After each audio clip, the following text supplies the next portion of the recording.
Ciao a tutti ragazzi, oggi vi voglio parlare di una categoria che viene molto derisa e discriminata persino nella comunità transessuale, ossia le persone transessuali non medicalizzate.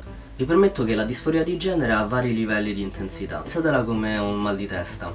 Una persona può avere una forte migraña oppure avere un mal di testa lieve e quindi se uno ha un mal di testa lieve magari non vuole neanche prendere i medicinali.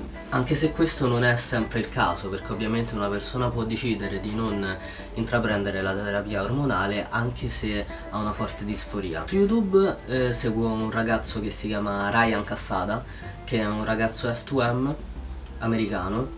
Vi lascio in descrizione il link al suo canale, dove parla della sua transizione non medicalizzata e della sua musica, perché lui è un cantante, va in giro per l'America a suonare, cose del genere. Lui ha fatto la mastectomia dal dottor Crane, se non sbaglio, e non ha intrapreso mai una terapia medicalizzata. Per bloccare il ciclo prende la pillola e penso che non prenda i placebo, quindi se l'è stoppato completamente. Questo perché ci sono vari motivi per cui una persona può decidere di non intraprendere una terapia medicalizzata, ossia farmacologica.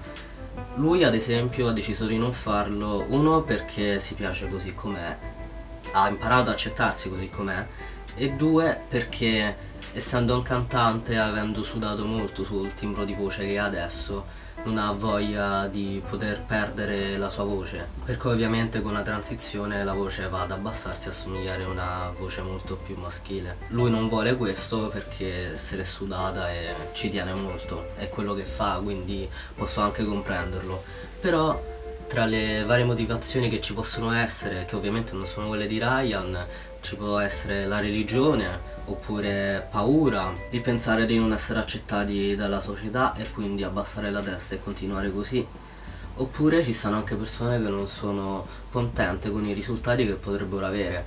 Ad esempio ci sono persone che pensano non avrò mai un pene vero funzionante che ha tutte le funzionalità di quelle che hanno gli uomini biologici, quindi non voglio transizionare, stare lì nel mezzo tra quello che voglio e quello che non voglio. Dimenticavo di dirvi che ovviamente una persona nasce e muore transessuale, non è che se una persona non intraprende una terapia farmacologica oppure poi non va sotto i ferri non è trans esattamente come me o chiunque altro. E diciamo che questo è il fulcro del problema, il motivo per cui hanno problemi con le altre persone transessuali e anche LGBT in generale, perché non vengono credute tali. Molti pensano soltanto che siano travestiti, crossdresser o qualcos'altro, però semplicemente non vogliono prendere ormoni e non penso che ci sia qualcosa di sbagliato in questo, anzi non hanno nulla di diverso da me.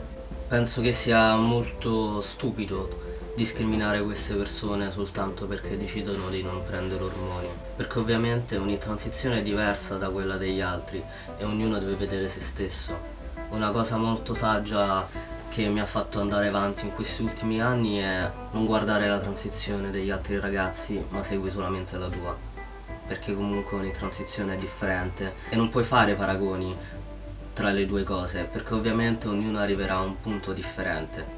E con questo vi lascio, che devo andare a correre a studiare analisi 1, che giovedì ho l'esonero. Ho vari progetti per la prossima settimana e vediamo più o meno quale andrà in porto. Prima che me ne dimentichi, ho visto che molti youtuber danno dei nomignoli ai loro iscritti e volevo fare più o meno la stessa cosa.